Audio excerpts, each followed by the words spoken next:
Waħda mit-tentazzjonijiet li jsemmi il-Papa Franġisku hija tentazzjoni għal pessimizmu, jgħid le għal pessimizmu sterili.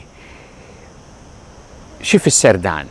Mhux qed jgħid li inti ma tkunx realista, ġifieri ma tarax id-diffikultajiet li hemm fi żmien u l-problemi li jeżistu, jgħid dawn huma realtà u aħna m'aħniex imsejħin biex nattu wiċċna u ma narawx ir-realtà.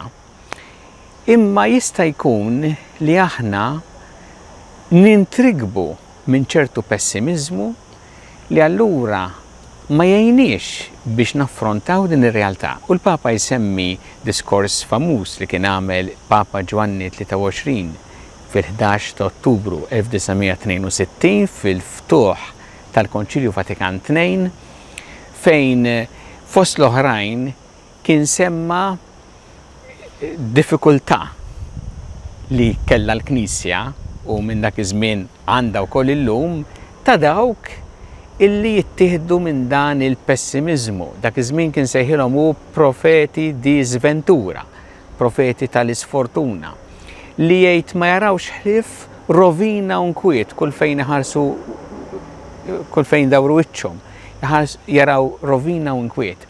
U allura dejjem ishom ġejja l-aħħar tad-dinja li xi mument tasal imma mhux bil-fors meta jaħsbu huma.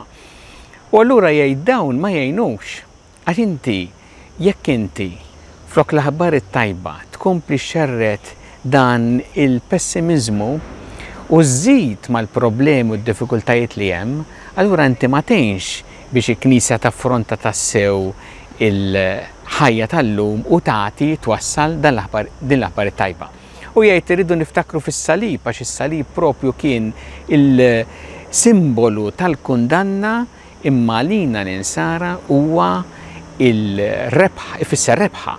Jiġifieri fis-salib aħna naraw kif Kristu ħareġ rebbieħ propju minn dan il-mument l-iktar diffiċli u iebes u li kien ifisser mewt.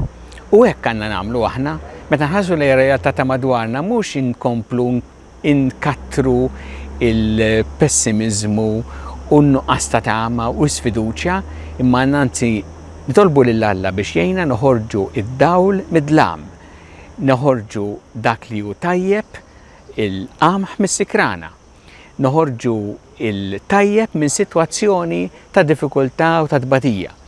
U hekk tgħinna biex propju kif talab il-Papa minna ma nħallux min jisir ilna it-tama.